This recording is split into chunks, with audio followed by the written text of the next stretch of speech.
లక్ష్యం సమాజ్ అయితే నేను మానస ముందుగా హెడ్లైన్స్. అంబాలా ఎయిర్ బేస్ కు చేరుకున్న రాఫెల్ జెట్ ఫైటర్స్, పెరగనున్న భారత్ ఆయుధ సంపత్తి.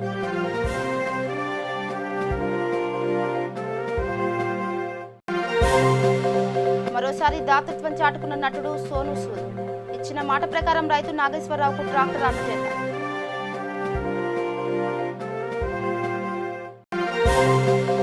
ప్రజాస్వామ్యాన్ని కాపాడాలంటూ ఆంధ్రప్రదేశ్ రాజ్భవన్ ముందు ఏపీసీసీ నిరసన, అడ్డుకున్న పోలీసులు, ఏపీసీసీ అధ్యక్షుడు శైలజానాథ్ అరెస్ట్. విశాఖలో ఘనంగా సీఆర్పీఎఫ్ ఆవిర్భావ దినోత్సవాలు, విపత్కర పరిస్థితుల్లో అండగా నిలుస్తున్న భద్రతా దళం.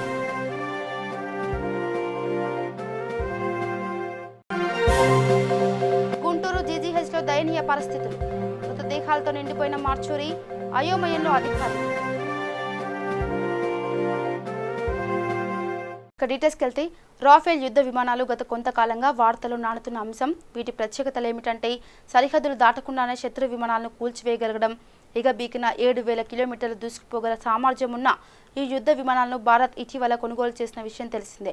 బుధవారం ఇవి భారత్లోని అంబాలా ఎయిర్ బేస్కు చేరుకొనున్నాయి. ఫ్రాన్స్ నుంచి బయలుదేరనున్న ఈ యుద్ధ విమానాలు దాదాపు 7,000 కిలోమీటర్లు ప్రయాణించి భారత్ చేరుకుంటాయి. మధ్యలో యుఏఈలో ఇంధనం నింపుకుంటాయి. కాగా ప్రస్తుతం రానున్న బ్యాచ్లో 5 రాఫెల్ జెట్ ఫైటర్లలో 3 విమానాలు 2 సీట్లవి కాగా 2 విమానాలు మాత్రం సింగిల్ సీట్ విమానాలు. రాఫెల్ ఫైటర్లలో అత్యంత విధ్వంసకర ఆయుధాలుంటాయి. అత్యంత ఆధునికమైన సాంకేతిక పరిజ్ఞానం, శక్తివంతమైన అతి సున్నితమైన రాడర్లు, ఎలక్ట్రానిక్ యుద్ధతంత్ర వ్యవస్థలు, స్వీయ రక్షణ సూట్లు రాఫెల్ ఫైటర్ల సొంతం. దాదాపు 3,000 కిలోమీటర్ల రేంజ్ ఉండే స్కాల్ఫన్లు, గగనతలం నుంచి భూతలంపైకి ప్రయోగించే క్షిపణులు, సుదూర లక్షణాలు ఛేదించే మెటియోర్ మిస్సైళ్లు వీటి సొంతం. ఇవి గగనతలంలోకి ఎగిరాయంటే శత్రు దేశాలపై విరుచుకుపడతాయి. రాఫెల్ యుద్ధ విమానాలు 780 కిలోమీటర్ల పరిధిలో ప్రభావాన్ని చూపించే శక్తి వీటి సొంతం. ప్రత్యేక ఆపరేషన్లలో 1,650 కిలోమీటర్ల వరకు సత్తా చూపే సామర్థ్యం వీటికుంది. ఇజ్రాయిల్ తయారు చేసిన హెల్మెట్ డిస్ప్లే ద్వారా పైలట్లకు సమయం ఆదా అవుతుంది. శత్రు దేశాల రాడర్లను, ఎలక్ట్రానిక్ వ్యవస్థలను నిర్వీర్యం చేసేలా లో బ్యాండ్ జామర్లు ఈ విమానాల మరో ప్రత్యేకత. ప్రత్యేకించి అతి ఎత్తైన ప్రాంతాల్లోనూ రాఫెల్ సమర్థతలో ఎలాంటి తేడా ఉండకపోవడం వీటి మరో విశేషం. ఫ్రాన్స్కు చెందిన డసో ఏవియేషన్ సంస్థ ఈ విమానాలను తయారు చేస్తుంది. ఇప్పటి వరకు భారత్కు 10 రాఫెల్ యుద్ధ విమానాలను విక్రయించగా వాటిలో 5 విమానాలు శిక్షణ కోసం ఫ్రాన్స్లోనే ఉండిపోయాయి. ఇప్పుడు 5 విమానాలు కూడా భారత్ రానున్నాయి. ఈ యుద్ధ విమానాల కోసం భారత ప్రభుత్వం 2016లో 59,000 కోట్లతో ఒప్పందం కుదుర్చుకుంది. ఒప్పందం ప్రకారం వచ్చే ఏడాది చివరి నాటికి మొత్తం 36 రాఫెల్ జెట్ ఫైటర్లను ఫ్రాన్స్ అందించాల్సి ఉంది. రాఫెల్ యుద్ధ విమానాలతో భారత్ ఆయుధ సంపత్తి అత్యంత శక్తివంతంగా రూపుదిద్దుకుంటుందని నిపుణులు విశ్వాసం వ్యక్తం చేస్తున్నారు.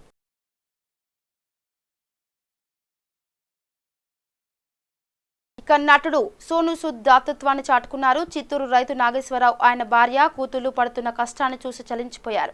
నాగేశ్వరరావుకు ట్రాక్టర్ను కొని ఇస్తానని హామీ ఇచ్చారు.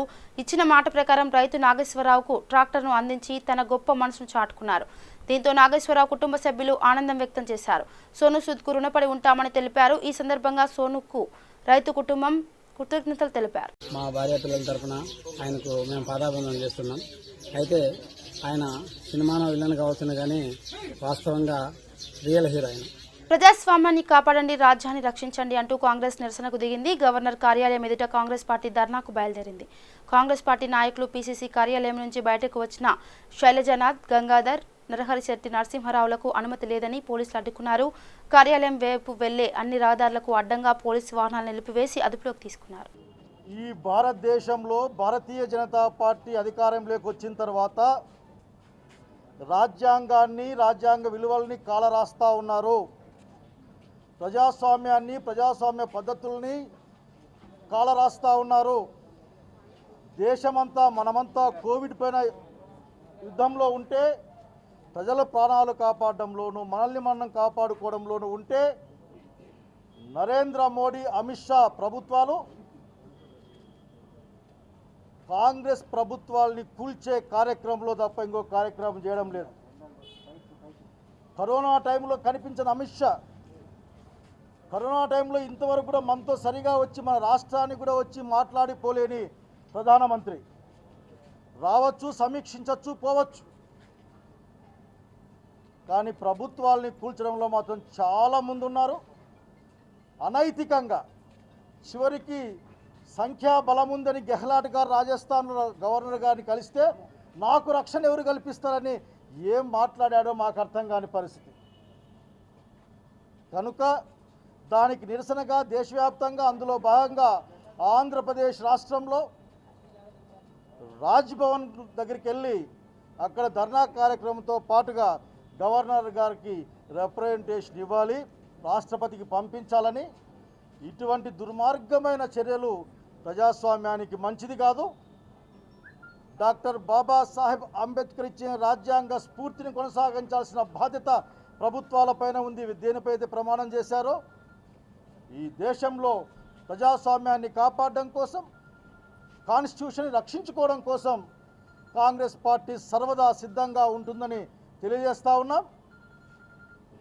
ఈరోజు రాజ్యాంగాన్ని కాలదాసే ప్రయత్నాన్ని గమనించమని ప్రజాస్వామ్యవాదుల్ని, ప్రజల పక్షపాతుల్ని, ప్రజల మేలు కోరుకునే వాళ్ళని, ఈ దేశం యొక్క మేలు కోరుకునే వాళ్ళని ఆలోచించమని, బీజేపీ చేస్తున్న అరాచకమైన రాజకీయాల్ని అడ్డుకోమని, అడ్డుకునే ప్రయత్నాలకు మద్దతు ఇమ్మని కోరుకుంటా ఉన్నాం ఆంధ్రప్రదేశ్ కాంగ్రెస్ పార్టీ తరఫున. ఇక విశాఖలో సిఆర్పీఎఫ్ ఆవిర్భావ దినోత్సవం ఘనంగా జరిగింది. మధురవాడ సమీపంలో ఉన్న సిఆర్పీఎఫ్ కార్యాలయంలో అధికారులు అమరవీరులకు నివాళులర్పించారు. సమాజ శ్రేయస్సు కోసం పరితపిస్తూ అత్యున్నత స్థాయిలో సిఆర్పీఎఫ్ పారామిలిటరీ ఫోర్స్ తరహాలో సేవలు అందిస్తుంది. దేశంలో పలు ప్రాంతాల్లో విస్తరించి ఉన్న ఈ సిఆర్పీఎఫ్ విపత్కర పరిస్థితుల్లో రక్షణ పరంగా అండగా నిలుస్తూ భద్రతను కల్పిస్తుంది. 82వ ఆవిర్భావ దినోత్సవం సందర్భంగా విధి నిర్వహణలో వీరమరణం పొందిన అధికారులకు సిఆర్పీఎఫ్ అధికారులు ఘన నివాళి అర్పించారు. 247 बटालियन भारतवर्ष में सीआरपीएफ का काम कर रहा है,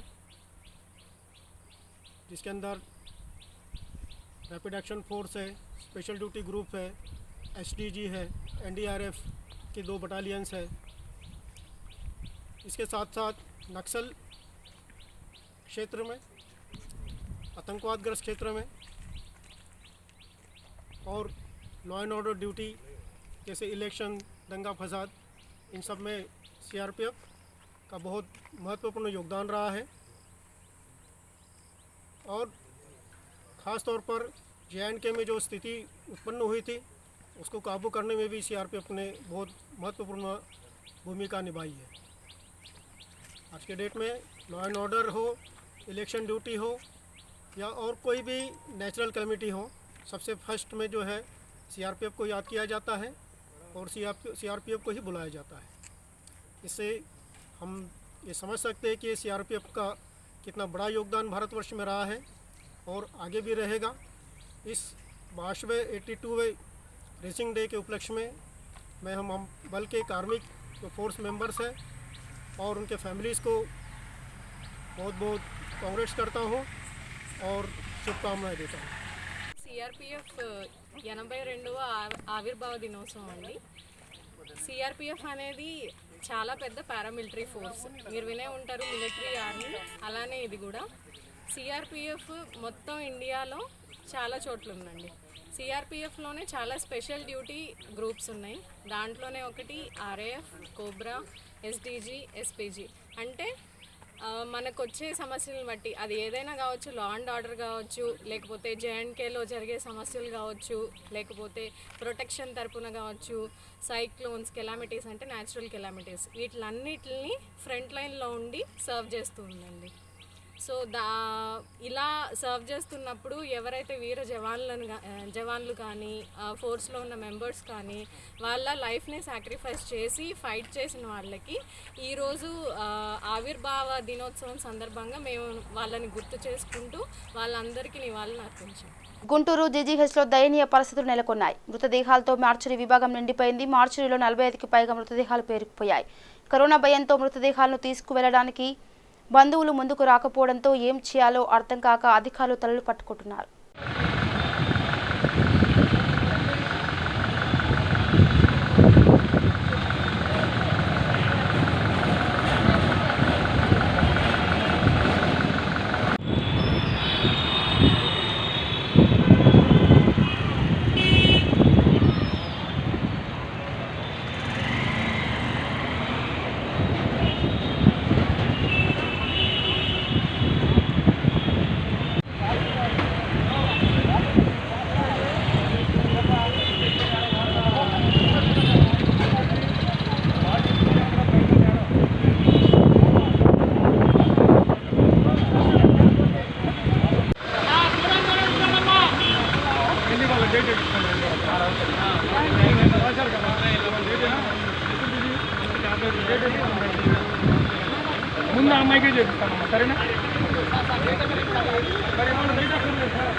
ఏపీ మంత్రిగా పదవి బాధ్యతలు స్వీకరించిన BC welfare minister Chelluboina Srinivasa Venugopalakrishna Rajya Sabha సభ్యులు పిల్లి సుభాష్ చంద్రబోస్ను మర్యాదపూర్వకంగా కలిశారు.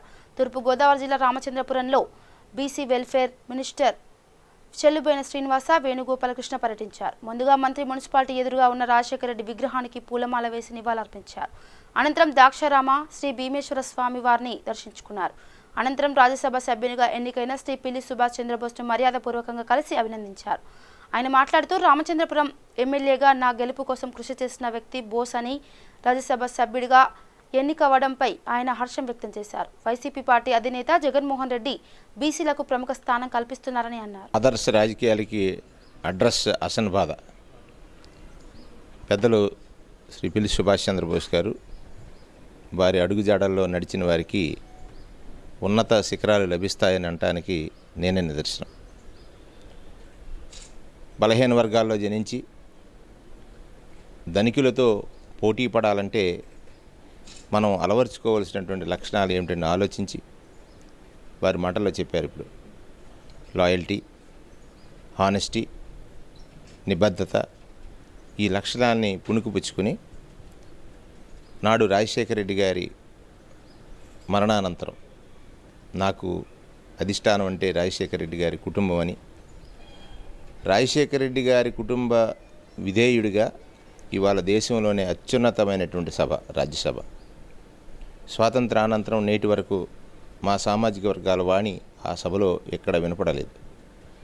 అది ఒక కలగా మిగిలిపోతుందేమనేటువంటి భావంలో మా కులస్తులందరూ జీవించేవారు. ఆ కళను నిజం చేయడానికి వారు తీసుకున్న మంత్రం నిజాయితీ, లాయల్టీ. ఈ రెండింటినీ ఒక మంత్రంగా ఆయన చూపి ఇవాళ భారతదేశ రాజకీయ చరిత్రలో మొట్టమొదటి సెట్టిబలి సామాజిక వర్గ రాజ్యసభ సభ్యుడిగా చరిత్రలో ఒక సువర్ణ అధ్యాయాన్ని లిఖించినటువంటి పెద్దలు శ్రీ పిల్లి సుభాష్ చంద్రబోస్ గారు. వారి అడుగుజాడల్లో ఈరోజు నేను ఈ నియోజకవర్గ శాసనసభ్యుడిగా సేవకుడు అనేటువంటి పదంతో నడిచి వారి ఆలోచన మేరకు వైఎస్ జగన్మోహన్ రెడ్డి గారు మరలా బలహీన వర్గాల బాగుల కోసం వారు రచించినటువంటి 52 కార్పొరేషన్ల ఏర్పాటు, ఈ రాష్ట్రంలో ఉన్నటువంటి 139 కులాలు బలహీన వర్గాల్లో ఉన్నాయి, ప్రాధాన్యత కలిగినటువంటి అన్ని కులాలకి సముచితమైనటువంటి వాళ్ళ ఆత్మ న్యూనత్వాన్ని వారి నుండి దూరం చేసి వారికి కూడా రాజకీయ ప్రాధాన్యతనిచ్చేటువంటి ఒక క్రమంలో ఒక అద్భుత అవకాశాన్ని నాకు బీసీ సంక్షేమ శాఖ మంత్రిగా ఇచ్చారు. నేను కళ్ళ అనుకునేవాడిని, కళ్ళ కాదు ఒక ఊహలో అనుకునేవాడిని. నాడు పిల్లి సుభాష్ చంద్రబోస్ గారు ఈ రాష్ట్రంలో బలహీన వర్గాల పిల్లల యొక్క బాగు కోసం ఆయన అస్తమానం తప్పించేవారు. నాడు మాకు ఈ విద్యా ప్రోత్సాహం లేదని ఫీజు రియంబర్స్మెంట్ అనేటువంటి ఒక పథక రచనకి వారే ప్రథమ కారకులై ఆనాడు సాంఘిక సంక్షేమ శాఖ మంత్రులుగా ఈ రాష్ట్ర బీసీ వర్గాల జీవితాల్లో వెలుగు నింపాలనుకున్నటువంటి రాజశేఖర రెడ్డి గారికి ఆయనే వాణి అయి ఆ ఫీజు రియంబర్స్మెంట్ పథక రచన చేశారు. ఆ పథక రచన ద్వారా ఇవాళ అనేక మంది పిల్లలు ఇంజనీర్లు అయ్యారు, డాక్టర్లు అయ్యారు, ఎంబీఏలు చదివారు. బలహీన వర్గాల పిల్లలు అయ్యో నేను బాగా చదువుకోగలనే కానీ నా తల్లిదండ్రులు నాకు ధనం లేక చదివించట్లేదనేటువంటి ఒక నిరాశ నుంచి వాళ్ళు కూడా గొప్పగా చదువుకునేటువంటి కారకులు అవడానికి కారణం నాడు పిల్లి సుభాష్ చంద్రబోస్ గారు. రాష్ట్రంలో ఏదైనా విపత్కర పరిస్థితి వస్తే చంద్రబాబు పండగ చేసుకున్నట్లు ప్రవర్తిస్తున్నారని వ్యవసాయ శాఖ మంత్రి కురసాల కన్నబాబు వ్యాఖ్యానించారు. కరోనా కేసులు పెరిగి మరణాలు సంభవిస్తున్నాయంటే చంద్రబాబు ముఖంలో ఆనందం కనిపిస్తుందని అన్నారు. ప్రజలకు నష్టం కష్టం జరుగుతుందన్న ఆలోచన చంద్రబాబుకు లేదని, కేవలం వైఎస్ఆర్సీపీ ప్రభుత్వాన్ని ఇబ్బంది పెట్టడమే పనిగా పెట్టుకున్నారని అన్నారు. 10 సెకండ్లకు ఒకరు కరోనాతో చనిపోతున్నారంటూ చంద్రబాబు బాధిత రహస్యంగా మాట్లాడుతున్నారని అన్నారు. దేశంలోనే అత్యధికంగా కరోనా పరీక్షలు చేసి ఏపీ మొదటి స్థానంలో ఉందని చెప్పారు. కరోనా నివారణకు ఏపీలో తీసుకుంటున్న చర్యలను దేశమంతా చర్చించుకుంటున్నారని అన్నారు. ప్రభుత్వం గుర్తించి అధికారికంగా చెబుతాం 985. మీరు 10 సెకండ్లకు ఒకటని చెప్తా ఉంటే మరి 10 సెకండ్లకు ఒకటి చొప్పున ఎంతమంది చనిపోవాలి, రోజుకి ఎంతమంది చనిపోవాలి, ఎన్ని వేల మంది చనిపోవాలి, అసలు ఏం మాట్లాడుతున్నారు మీరు? ఇది బాధ్యత రాహిత్యం కదా. అంటే మీరు మాట్లాడితే చూపించే మీడియా ఉంది, మీరు మాట్లాడితే చూపించే రాసే పత్రికలు ఉన్నాయని మీరు ఏది పడితే అది మాట్లాడితే ఇది బాధ్యత రాహిత్యం కదా.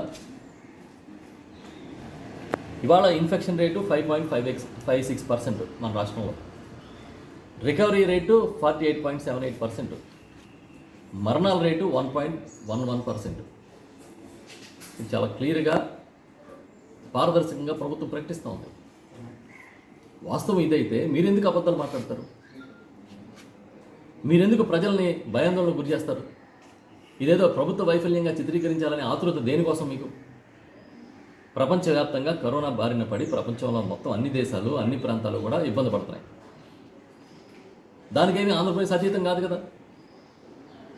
అయినప్పటికీ ఏ రాష్ట్రం తీసుకునే చర్యలు, ఏ రాష్ట్రంలో ఇవ్వనంత మెరుగైన వైద్య సహాయం, ఏ రాష్ట్రంలోని చేయనంత ఇతరత్ర ఏర్పాట్లు మన ప్రభుత్వం చేస్తూ ఉంటే మీకు అసలు దాన్ని గుర్తించకపోతే పోయారు. అబద్ధాలు ఎందుకు ప్రచారం చేస్తారని అంటున్నాం. నిమ్మకాయలు ధర పడిపోయింది. ఈ విషయం తెలిసిన వెంటనే గౌరవ ముఖ్యమంత్రి జగన్మోహన్ రెడ్డి గారు తక్షణమే వాటిని కొనుగోలు చేయమని చెప్పి మార్కెట్ ఇంటర్వెన్షన్ అవ్వమని చెప్పి ఆదేశించారు. ఆ ప్రకారం నిన్నటి నుంచే కొనుగోలు ప్రారంభమైంది. క్రమక్రమంగా ఇంకా పెంచుతాం. ఎక్కడ ఏ వ్యవసాయ ఉత్పత్తి అయినా సరే ధర తగ్గితే దాన్ని దృష్టిలో పెట్టుకుని రైతాంగాన్ని ఆదుకోవడానికి అన్ని రకాల చర్యలు తీసుకోబోతున్నామని చెప్పి కూడా ఈ సందర్భంగా తెలియజేస్తూ ఉన్నా. అదేవిధంగా ఈ ఎక్వాకల్చర్లో రొయ్యల ధరలు కొన్ని కౌంటర్లో పడుతోందని ముఖ్యమంత్రి గారి దృష్టికి వచ్చిన వెంటనే సమావేశాన్ని పెట్టి సమీక్షించి పరిస్థితిని చక్కదిద్దాలని చెప్పి ఆయన ఆదేశించారు.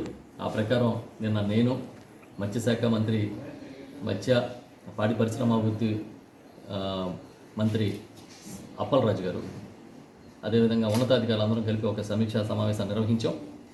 ఎక్కడా కూడా ఈవెన్ రెడ్ జోన్లో ఉన్న ఒక్క రొయ్యల ప్రాసెసింగ్ యూనిట్ని కూడా మూయొద్దు అని చెప్పి జిల్లా కలెక్టర్లకి చెప్పడం జరిగింది. ఎక్కడ కూడా మూయొద్దు, ప్రాసెసింగ్ యూనిట్లన్నీ నడవాలి. గతంలో ఈ కరోనా స్టార్ట్ అయిన టైంలో దీనికి భయపడి కొంతమంది కార్మికులు కానీ ప్రాసెసింగ్ యూనిట్లో పనిచేసేవారు కానీ విధులకు రావట్లేదని అప్పట్లో సమస్య వచ్చినప్పుడు గ్రామాలకి అధికారుల బృందాలను పంపించి కౌన్సిలింగ్ చేయించి వాళ్ళందరినీ కూడా ప్రాసెసింగ్ తీసుకొచ్చి ఏర్పాటు చేశాం. ఇప్పుడు కూడా కొన్ని ప్రాంతాల్లో ఈ లేబర్ రావట్లేదు, కార్మికులు రావట్లేదని సమాచారం ఉంది. కలెక్టర్ అందరూ కూడా రిక్వెస్ట్ చేశాం. తక్షణమే గతంలో ఏ మాదిరిగా అయితే చేసామో ఎంఆర్ఓలను కానీ మత్స్యశాఖ అధికారులను కానీ అదేవిధంగా ఈ మన గ్రామ స్థాయిలో ఉన్న సచివాలయం ఉద్యోగులను కానీ పంపించి కౌన్సిలింగ్ చేయించి వాళ్ళందరినీ కూడా తిరిగి విధుల్లోకి ఎక్కువ మంది వచ్చే విధంగా చూడమని చెప్పి కలెక్టర్స్కి చెప్పడం జరిగింది. ఎగువన కురిసిన వర్షాలకు నాగార్జున సాగర్ ప్రాజెక్టుకు వరద ప్రవాహం కొనసాగుతుంది. పూర్తి స్థాయి నీటి మట్టం 590 అడుగులు కాగా ప్రస్తుత నీటి మట్టం 541 అడుగులుగా కొనసాగుతుంది. ఇన్ఫ్లో 40,259 క్యూసెక్కులు కాగా అవుట్ఫ్లో 1,500 క్యూసెక్కులుగా కొనసాగుతుంది. పూర్తి స్థాయి నీటి నిల్వ 312.0405 టీఎంసీలుగా కాగా ప్రస్తుత నీటి విలువ 190.4160 టీఎంసీలుగా అధికారులు వెల్లడించారు.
కరోనా వైరస్ బస్తీల్లో కాలనీలో వ్యాప్తి చెందకుండా ఉండేందుకు ఓల్డ్ బోయిన్పల్లి డివిజన్లో కార్పొరేటర్ ముగ్ధం నరసింహ యాదవ్తో కలిసి కుకట్పల్లి ఎమ్మెల్యే మాధవరం కృష్ణారావు ఆధ్వర్యంలో door to door sanitizer spray చేశారు. ప్రజలు ఎప్పటికప్పుడు అప్రమత్తంగా ఉండి కరోనా బారిన పడకుండా తమను తాము రక్షించుకోవాలని, కరోనా లక్షణాలు ఉంటే వెంటనే ప్రభుత్వ హెల్త్ సెంటర్స్కు వెళ్లి కరోనా టెస్టులు చేయించుకొని డాక్టర్ల సూచనలు సలహాలు పాటిస్తూ కమ్యూనిటీ స్ప్రెడ్ కాకుండా జాగ్రత్తలు పాటించాలని కోరారు. డివిజన్లో కరోనా వైరస్ ప్రబలకుండా కార్పొరేటర్ నిధులతో door to door chemical spray చేస్తున్న కార్పొరేటర్ నరసింహ యాదవ్ను ఎమ్మెల్యే అభినందించారు. సొంత టాక్టర్ పెట్టడం జరిగింది. ఎమ్మెల్యే గారు ఆదేశాల మేరకు ఆయన మన బోయిన్పల్లి డివిజన్లో ఎక్కడైతే కేసెస్ ఉంటాయో దాన్ని మున్సిపాలిటీ ద్వారా కాకుండా మనమంతా కూడా స్వయంగా ప్రజలకు అందుబాటులో ఉండి ఆ ప్రాంతం అంతా కూడా స్ప్రే చేయడం జరుగుతుంది. అలాగే ఎక్స్ట్రా టైం అంతా కూడా అన్ని డోర్ టు డోర్ ప్రతి గల్లీ ప్రతి ఇల్లు అన్నీ కూడా టచ్ చేస్తూ ట్రాక్టర్తో రోజు కూడా స్ప్రే చేయడం జరుగుతుంది. దానికి మున్సిపల్ సిబ్బంది కానీ మన వాళ్ళు కానీ ఉండి ప్రతి గల్లీని కూడా శానిటైజేషన్ చేయడం జరుగుతుంది. ఇందులో బాగా ఎందుకంటే ఈరోజు కేసెస్ పెరగడం కానీ ఈరోజు ప్రజలకు అవేర్నెస్ తీసుకోవడం కానీ, ఎందుకంటే కేసెస్ చాలా పెరుగుతున్నాయి. ప్రజలు కూడా విన్నపం ఏంటంటే సోషల్ డిస్టెన్స్ మెయింటైన్ చేస్తూ అతి జాగ్రత్త తీసుకొచ్చిన అవసరం. ఇది ఒక గవర్నమెంట్ ఎక్కడ కూడా ప్రాబ్లం ఉంటే అక్కడ తక్షణమే తీసుకొని కేసులు కూడా ఉన్న వాళ్ళని కూడా మనం ఇక్కడ సెంటర్ ఒకటి మన అంజయ్ నగర్లో కూడా ఒక సెంటర్ పెట్టడం జరిగింది. టెస్టింగ్ సెంటర్ కూడా అందరూ కూడా వెళ్ళి అక్కడ టెస్టింగ్ చేసుకోవడము. దాంట్లో ఉంటే హోమ్ క్వారంటైన్ ఉండడమా, గాంధీకి వెళ్ళడమా, ఇంకొక దగ్గరికి వెళ్ళడమా, దానికి మా ఫోన్ ద్వారా కూడా చేస్తే హెల్త్ ఆఫీసర్ కానీ మిగతా వాళ్ళకు ట్యాబ్లెట్స్ కానీ వాళ్ళకి పీపీ కిట్ కానీ అన్నీ కూడా అందుబాటులో ఉన్నాయి. ఎప్పుడు కూడా ప్రజలు చెందే అవసరం లేదు. ఎందుకంటే వ్యాధి అనేది అంతటా ఉంది కాబట్టి దాన్ని చాలా ఎలాగ నిర్మూలన చేసుకుంటూ పోవాలి ముంగడక దాని మీద ఈరోజు అవేర్నెస్ ప్రోగ్రాం పెట్టినాము. తప్పకుండా ఎవరికి ఏ ప్రాబ్లం ఉన్నా కాల్ చేయొచ్చు. అందరూ కూడా కాపాడుకొని జాగ్రత్తకున్న బాధ్యత మా ఎమ్మెల్యే మేము మా పార్టీ పైన ఉందని చెప్పి భావిస్తూ మా కార్యకర్తలందరూ కూడా చక్కగా పనిచేస్తారు. ఎక్కడ గల్లీలో వాళ్ళు ఉన్న వాళ్ళు అక్కడంతా కూడా ఎవరైనా ఫోన్ ద్వారా సందర్శించి ఇక్కడ ప్రాబ్లం ఉన్నా కానీ మాకు చేస్తే ఇమీడియట్గా వాళ్ళని పంపించేస్తామని చెప్పిస్తాము. ఒక మనీ చేస్తూ అవకాశం ఇచ్చిన అందరికీ వచ్చిపోయినందుకు మా ఎమ్మెల్యే గారు కూడా ధన్యవాదాలు తెలుపుతూ ముగిస్తున్నాం. Thank you. యాదాద్రి జిల్లా మూటకొండూరు మండల కేంద్రంలో దారుణం చోటు చేసుకుంది. రైతు నర్సయ్య కుటుంబం ఆర్టీసీ బస్సు కింద పడి ఆత్మహత్య చేసుకునేందుకు ప్రయత్నించగా పోలీసులు అడ్డుకున్నారు. తమ భూమిని అక్రమంగా లాక్కునేందుకు కొంతమంది యత్నిస్తున్నారని రైతు నర్సయ్య ఆరోపిస్తున్నారు. టీఎంఆర్పీఎస్ అధ్యక్షుడు వంగపల్లి శ్రీనివాస్ 20 లక్షలు ఇవ్వాలని డిమాండ్ చేశాడని, లేదంటే భూమిని ఇవ్వాలని బెదిరిస్తున్నాడని రైతు నర్సయ్య కన్నెటి పర్యంతమయ్యాడు. ఎమ్మెల్యే గారు ముంగట్నే 20 గుంటల భూమి ఇస్తానంటే 20 గుంటల భూమి కాదురా, నీ 20 గుంటల భూమి ఇయ్యి, మళ్ళీ ఇంకా 10 గుంటల భూమి 10 గుంటల భూమి ఇక్కడ నాకు ఇవ్వాలి, లేకపోతే నాకు 20 లక్షలు ఇయ్యి, లేకపోతే నేను అంత చూసుకుంటానని బెదిరిస్తుండు. ఎవరు? వంగపల్లి శ్రీను. ఎమ్మెల్యే గారికి తెలుసా ఈ విషయం? ఎమ్మెల్యే గారు కూడా తెలుసు ఈయన బెదిరిస్తుండని. కలెక్టర్ గారికి కూడా తెలుసు, మీ సర్పంచ్ నిన్ను బెదిరిస్తుండు, నీ భూమి ఎక్కడ పోదని. కలెక్టర్ గారు కూడా పోయి వచ్చినాము. కలెక్టర్ గారు కూడా ఏమన్నారు, నీ భూమి పోతే వేరే భూమి చూస్తున్నానా, నీ భూమి ఏం పోదని కూడా కలెక్టర్ గారు కూడా నాకు చెప్పారు. అదే ధైర్యం మీద మేము ఇక్కడ కూడా మేము పొలం చేసుకొని దున్నుకొని బతున్నాం, కానీ మేము ఏం చేసుకుంటలేము, ప్లాట్లు చేస్తలేము. మా భూమి కిందికి వెళ్ళి మొత్తం 950 సర్వే నెంబర్లను ప్లాట్లు చేసి అమ్ముకుంటుండ్రు. ఒక్కొక్క ప్లాటు 10,000 20,000 గజాలను కూడా అమ్ముకొని మా భూమి కిందికి వెళ్ళి ప్లాట్లు అమ్మేటోళ్ళు నేను బెదిరిస్తలేడు, నన్నే బెదిరిస్తుండు, నేను చేసుకుని బతికేటోడు నీ వంగపల్లి సీను. ఎస్ఐ గారు కంప్లైంట్ చేసిరా? మరి ఇంతకుముందుకు ఏమన్నా? ఇంతకుముందు కూడా ఒకసారి ఎస్ఐ గారికి కంప్లైంట్ చేసినాం. ఏమైంది మళ్ళీ? అప్పుడు ఒకసారి కంప్లైంట్ చేస్తేనేమో మన మీద కేసు పెట్టినన్నాడు. ఇప్పుడు మొన్న కేసు పెడితేనేమో ఏం లేదు తీరా బాబు, నేను చెప్తాది వానికి ఇంకా రానియకుండా చేస్తానని అన్నాడు. ఇప్పటి వరకు మళ్ళీ అదే మళ్ళీ అదే వాళ్ళు నిన్ననే పొద్దుగాల ఇదే టైంకు గొడవ పెట్టుకుండు. ఎంఆర్పి సీను కారు ఆపి, అరే నువ్వు ఎందురా నాటకాలు తెంగుతున్నావురా, నీ మా కొడుకుని బెదిరిస్తే మా కొడుకు కూడా నా ఇంటికి వచ్చి ఇట్లా బెదిరించిన ఆయన అంటే, అరే ఎందుకు మనకు ఆయనతో నేనన్నాను అన్నందుకు ఇక రాత్రి మొత్తం అరే ఈయన సంత చూసుకుందామని నా వర్షం తొక్కి ఖరాబ్ చేసిండు. అయ్యా తొక్కిచ్చిండు. ఆయన ఎవరిని పెడుతుండో ఏమో కానీ మాకైతే మా పానాలు మా చేతులు లేవు, మా పానాలు తీస్తట్టు కొడుతుంది. నా ఆత్మహత్య చేసుకున్నా కానీ ఆయనకు నా కాగితం రాసి నా ఇంటి ముంగట దావరా లంచకొడుకు అని తిట్టిండు నన్ను. ఎవరు? వంగపల్లి శ్రీను. నా ఇంటి ముంగట నీ కాగితం రాసి సచ్చినా కానీ నన్ను ఇంటికి అని కూడా అన్నాడు. ఆ భయానికి నేను ఎక్కడ వెళ్ళలేకుండా నేను నా ఆత్మహత్య చేసుకోవాల్సి వచ్చింది సారు. ప్రమాదం జరగక ముందు ఏం చేస్తుందిలే అని మాటలు చెప్తారు, జరిగిన తర్వాత అలా అవుతుందని అసలు అనుకోలేదంటారు. ఎక్కడో గాల్లో ఎగరాల్సిన హెలికాప్టర్ ఇలా రోడ్డు మీద సరిగ్గా యూటర్న్ తీసుకునే చోట వచ్చి వాలింది. అప్పుడే దిగినట్టుంది, రెక్కలు మాత్రం తిరుగుతున్నాయి. అయితే అటుగా వెళ్తున్న వాహనాలు మాత్రం ఆగకుండా వాటి దారిన అవి పోతున్నాయి. కాకపోతే ఒక ట్రక్కు అక్కడ యూటర్న్ తీసుకుంది. పొడవైన రెక్కలు తగలవులే అని టర్నింగ్ తిప్పుతున్నాడు. ఇంకేముంది, ట్రక్కు చివరి భాగం హెలికాప్టర్ రెక్కలకు తగలడంతో రెక్కలు కాస్త ముక్కలయ్యాయి. ఇక ట్రక్ విషయం చెప్పనవసరం లేదు, నిర్లక్ష్యం కారణంగానే ఈ ప్రమాదం జరిగింది. ముందుగా హెలికాప్టర్ అక్కడ దిగకూడదు, ఇకపోతే ఆ ట్రక్కు కూడా తగలదులే అనే ధీమాతో వెళ్ళకూడదు. చిన్న పొరపాటు వలన ఈ ఘోరం జరిగింది. ఇప్పుడు ఈ వీడియోను సోషల్ మీడియాలో పోస్ట్ చేయగా తెగ వైరల్ అవుతుంది.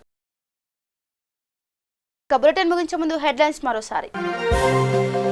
అంబాలా ఎయిర్ బేస్ కు చేరుకున్న రాఫెల్ జెట్ ఫైటర్స్, పెరగనున్న భారత్ ఆయుధ సంపత్తి.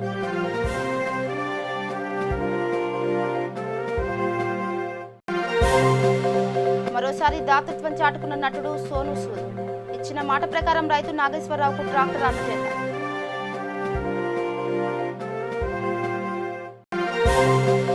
ప్రజాస్వామ్యాన్ని కాపాడాలంటూ ఆంధ్రప్రదేశ్ రాజ్భవన్ ముందు ఏపీసీసీ నిరసన, అడ్డుకున్న పోలీసులు, ఏపీసీసీ అధ్యక్షుడు శైలజానాథ్ అరెస్ట్. విశాఖలో ఘనంగా సిఆర్పీఎఫ్ ఆవిర్భావ దినోత్సవాలు, విపత్కర పరిస్థితుల్లో అండగా నిలుస్తున్న భద్రతా దళం.